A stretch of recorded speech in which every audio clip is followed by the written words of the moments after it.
أعوذ بالله من الشيطان الرجيم. بسم الله الرحمن الرحيم. إنا أنزلنا إليك الكتاب بالحق لتحكم بين الناس بما أراك الله ولا تكن للخائنين خصيما واستغفر الله إن الله كان غفورا رحيما. ولا تجادل عن الذين يختانون أنفسهم إن الله لا يحب من كان خوانا أثيما. يستخفون من الناس ولا يستخفون من الله وهو معهم إذ يبيتون ما لا يرضى من القول وكان الله بما يعملون محيطا. ها أنتم هؤلاء جادلتم عنهم في الحياة الدنيا فمن يجادل الله عنهم يوم القيامة أم من يكون عليهم وكيلا. صدق اللہ العظیم.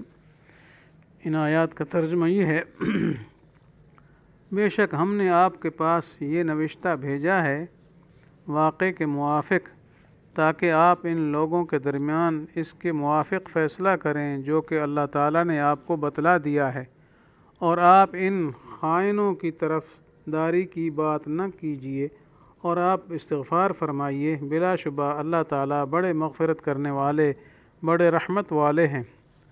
اور آپ ان لوگوں کی طرف سے کوئی جواب دہی کی بات نہ کیجیے جو کہ اپنا ہی نقصان کر رہے ہیں. بلا شبہ اللہ تعالیٰ ایسے شخص کو نہیں چاہتے جو بڑا خیانت کرنے والا بڑا گناہ کرنے والا ہو. جن لوگوں کی یہ کیفیت ہے کہ آدمیوں سے تو چھپاتے ہیں اور اللہ تعالیٰ سے نہیں شرماتے، حالانکہ وہ اس وقت ان کے پاس جبکہ وہ خلاف مرضی الہی گفتگو کے متعلق تدبیریں کرتے ہیں، اور اللہ تعالیٰ ان کے سب اعمال کو اپنے احاطہ میں لیے ہوئے ہیں.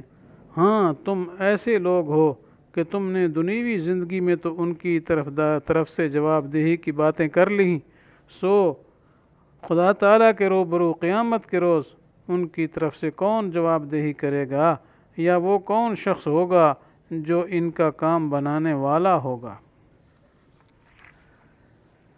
تو پیچھے تذکرہ چلا تھا کفار کے ساتھ جنگ وغیرہ کا، تو کفار کے ذکر کافی دور سے چل آ رہا تھا اور اس طریقے سے منافقین کے تذکرے بھی ضمن میں آتے رہے.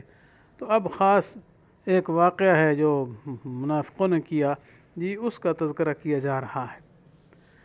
تو یہ خاص واقعہ پیش آیا تھا جس کے لیے یہ آیات یہ پورا رکوع اترا ہے. جی تو یہ کچھ آیات باقی ہیں اس رکوع کی، کچھ ابھی پڑھی گئی ہیں، اور وہ خاص واقعہ پہلے سمجھیں گے تو پھر اس کے بعد جو ہے صحیح آیات کا مفہوم ذہن نشین ہوگا.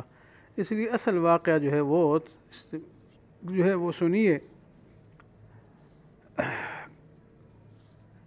تو وہ واقعہ یہ ہے کہ حضرت صلی اللہ علیہ وسلم کے زمانہ مبارک میں واقع ہوا، اور جس سلسلہ میں پورے 2 رکوع نازل ہو گئے. اس لیے ان آیات کا مطلب صاف سمجھ میں آنا واقعہ کے جاننے پر موقوف ہے، جس کا خلاصہ بروایات احادیث اس طرح ہے کہ مدینہ میں ایک خاندان بنو عبیرق کے نام سے آباد تھا.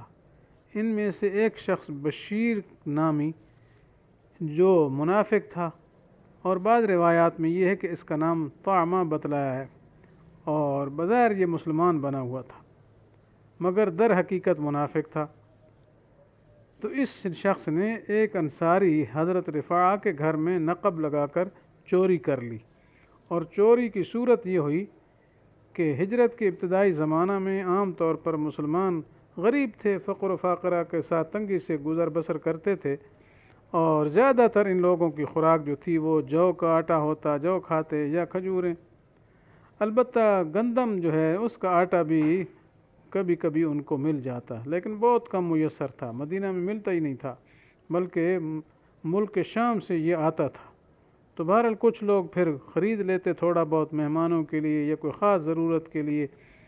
تو بہرحال حضرت رفاع نے بھی اسی طرح کچھ آٹا گندم کا خرید لی، اور پھر خرید کر گھر میں ایک بوری میں رکھ لیا، اور اس بوری میں کچھ اسلحہ وغیرہ رکھ کر گھر کی ایک چھوٹی سی کوٹھی میں محفوظ کر لیا۔ تو یہ تو انہوں نے کیا، گھر میں آٹا محفوظ کیا، ساتھ ہتھیار بھی رکھے ہوئے تھے اس بوری میں۔ ادھر بشیر کو کسی طرح پتہ چل گیا، تو چور تیز ہی ہوتے ہیں، تو بہرحال اس نے پھر نقب لگا کر یہ بوری نکال لی۔ اب اس نے چوری کر لی۔ جب حضرت رفاع نے صبح کو یہ معاملہ دیکھا تو پھر اپنے بھتیجے حضرت قتادہ کے پاس آئے اور چوری کا واقعہ ذکر کر دیا کہ ہمارے تو اس طرح گندم کے آٹا بوری میں تھا اور اسلحہ وغیرہ تھا، وہ رات کو چور لے گئے۔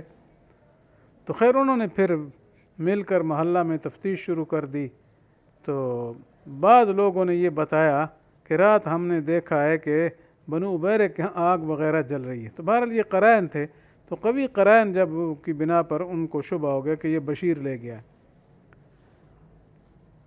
اور بنو عبیرہ نے جو کہ بشیر کے شریک حال تھے اپنی برات کے لیے کسی اور کا نام لے دیا، اور وہ چوری کیا ہوا سامان کسی یہودی کے ہاں رکھوا دیا۔ تو اصل میں انہوں نے ایک لبید نامی بزرگ صحابی تھے، ان کا نام لیا۔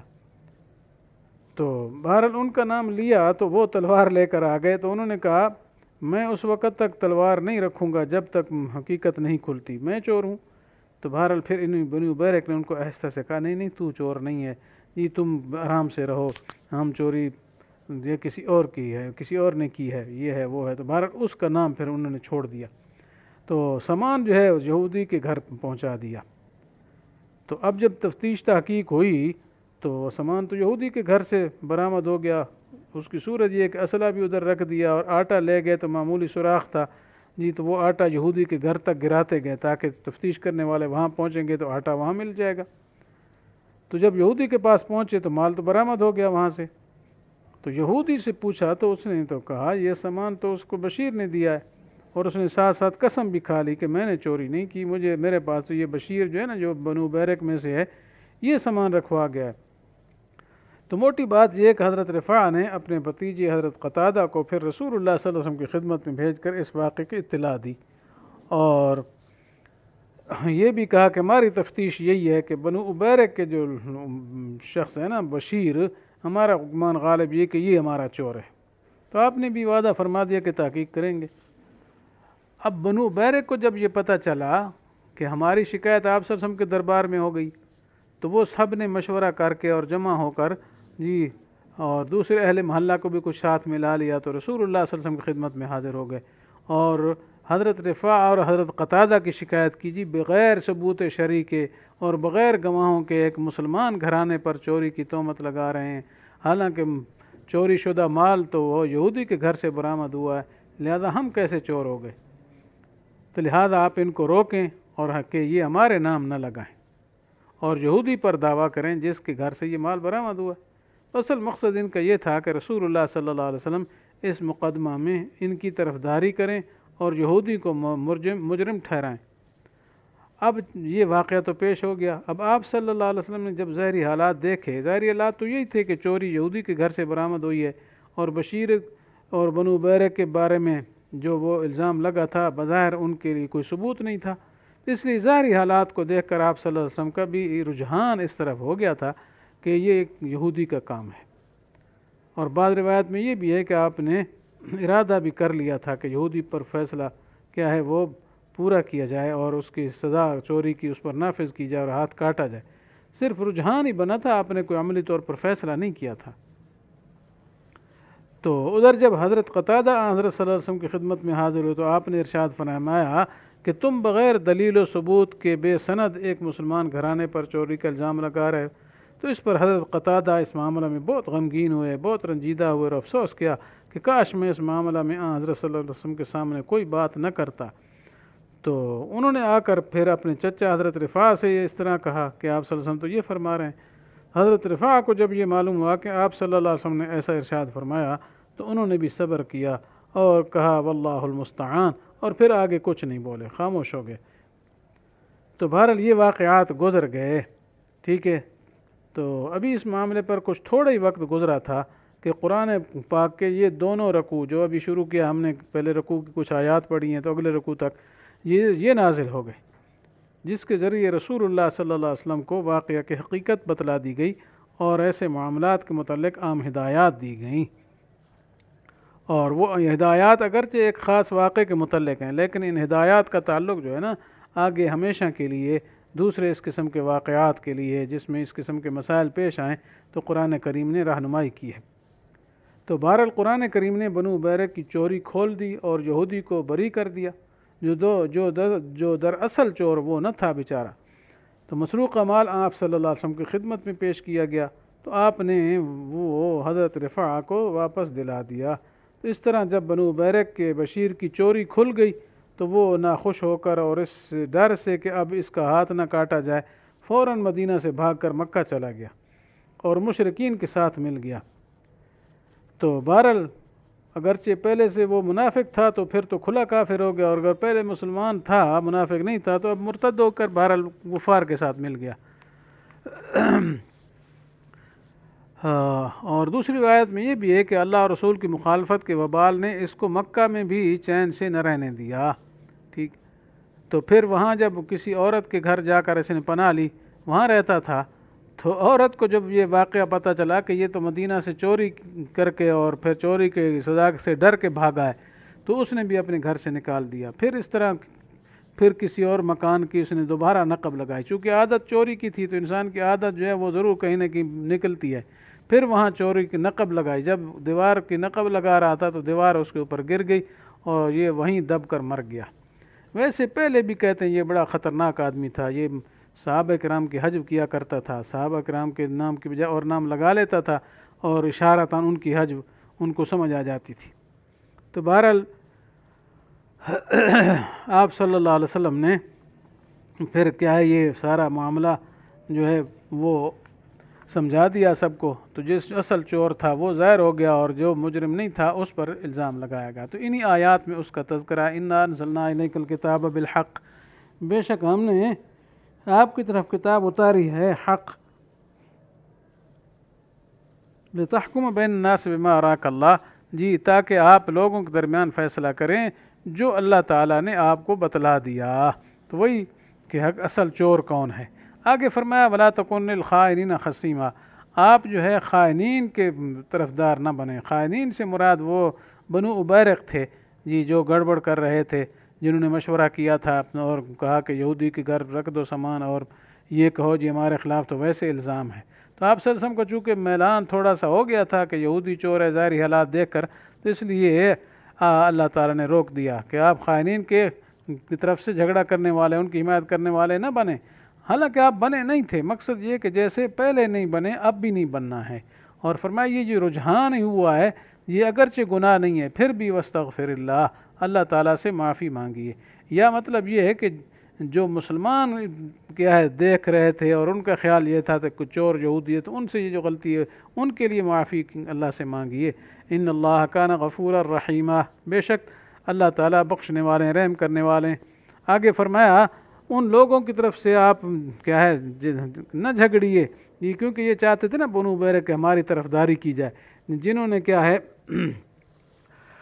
گڑبڑ کر رکھی ہے، ٹھیک ہے، اور خیانت کی ہے، اپنے نفسوں کے ساتھ خیانت کی ہے، یعنی جو چور ہیں ان کی آپ ہرگز خائنین کی طرف سے نہ جھگڑیں، کیونکہ اللہ تعالیٰ خیانت کرنے والے کو، گناہگار کو کیا ہے پسند نہیں فرماتے۔ آگے فرمایا یستخفون من الناس، یہ لوگوں سے تو یہ چھپتے ہیں اور شرماتے ہیں، لیکن ولا یستخفون من اللہ، تو یہ بنو بیرک اور ان کے حمایتیوں کے بارے میں اللہ سے نہیں شرماتے، نہیں چھپتے، حالانکہ اللہ تعالیٰ تو ان کے ساتھ ہیں، اللہ تعالیٰ تو ان کے ساتھ بھی تھے کہ جب وہ رات کے وقت مشورے کر رہے تھے ما لا یرضی من القول، غیر پسندیدہ بات کی، یعنی مشورہ یہی کر رہے تھے نا یہ کہ بشیر کا حمایت کرنی چاہیے اور جو اصل چور ہے اسی کی حمایت کر رہے تھے، جو پیچھے تفصیلاً آ چکا ہے۔ وَكَانَ اللَّهُ بِمَا يَعْمَلُونَ مُحِيطًا، اللہ تعالیٰ ان کے اعمال کا احاطہ علمی رکھتے ہیں، تو اللہ کو تو سارا پتہ ہے، اللہ سے کیسے چھپ سکتے ہیں۔ آگے پھر فرمایا بشیر کے حمایتیوں کے بارے میں ہاں انتم ہؤلاء، تم ایسے لوگ ہو نا جی کہ تم دنیا میں تو چلو ان کے حق میں جھگڑ رہے ہو، جھوٹوں کے حق میں، چوروں کے حق میں، تو اللہ تعالیٰ کے دربار میں قیامت کے دن ان کی طرف سے کون جھگڑے گا؟ جو کون ان کا کام بنانے والا ہوگا؟ تو ظاہر ہے اس وقت ان کا کام بنانے والا کوئی نہیں ہوگا۔ تو بہرحال یہ آیات کی موٹی موٹی تفسیر تھی۔ تو اللہ تعالیٰ سے دعا ہے کہ اللہ تعالیٰ ہمیں ہر حال میں حق کا حامی اور حق کے موافق رکھیں، اور حق کا فیصلہ جو ہے کرنے والا بنائیں، اور ناحق طرفداری سے ہمیں بچائیں۔ آمین۔ وآخر دعوانا ان الحمد للہ رب العالمین۔